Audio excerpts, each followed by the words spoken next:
From the Christian Research Institute in Charlotte, North Carolina, you're listening to the Bible Answer Man broadcast with Hank Hanegraaff. We're on the air because life and truth matter. The mission of the Christian Research Institute is to equip believers to always be prepared to give an answer to everyone who asks you, to give the reason for the hope that you have with gentleness and respect. For more information, resources, or to donate to CRI, call 888-7000-CRI or go online to equip.org. The following program was pre-recorded. And now, here's Bible Answer Man host, Hank Hanegraaff. Thank you very much, Randy. As always, it is a privilege and a delight to be in studio as we answer your questions throughout the United States and Canada. A lot of you hanging on. We'll go right to the phone calls. First up is Scott, listening in Longview, Texas. Hi, Scott.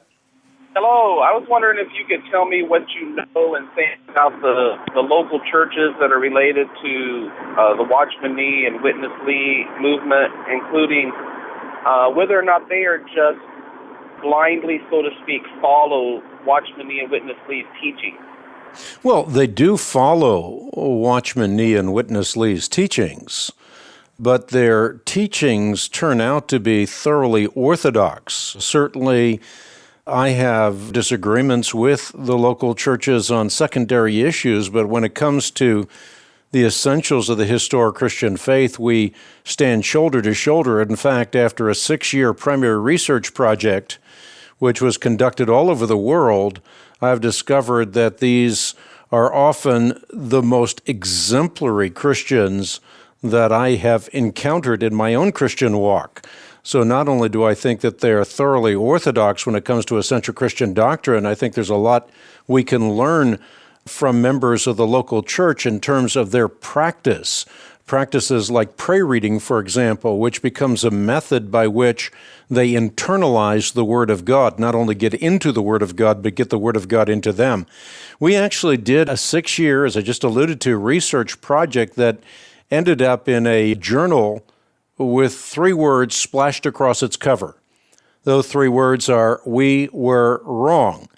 In the early 90s and even before, we as an organization contributed to a fountainhead of misinformation on this group that continues to percolate to this day, and that's why we thought it very important for us to unequivocally not only conduct a research project that's primary research again, but also to make this well known so that people would recognize that this is a group of exemplary Christians who are seeking to experience God both in truth and in life, very much like the Apostle Paul taught Timothy, watch your life and doctrine closely, persevere in them, for if you do, you will save both yourself and your hearers. In fact, a member within this community of faith named Elijah has done a lot to sharpen my own thinking when it comes to life and doctrine.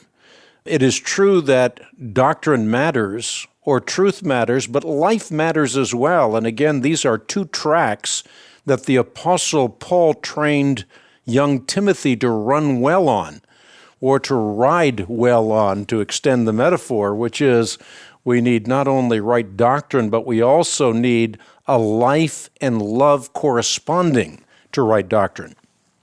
Very good. And is that research available on your website? Yeah, you can get it on the web at equip.org, and there are 2 articles. One is a complete journal that is devoted to this subject based on our primary research. Another is an article that I did in a subsequent journal, and it's based on an acronym, DISCERN. And I think this is an important article as well. The reason being is that we live in an age of information overload. And therefore, it's important to learn discernment skills so that we can discern between wheat and chaff, heat and light, know that which is true and that which is false, because unfortunately today, internet lies travel halfway around the world before truth has had the chance to put its boots on.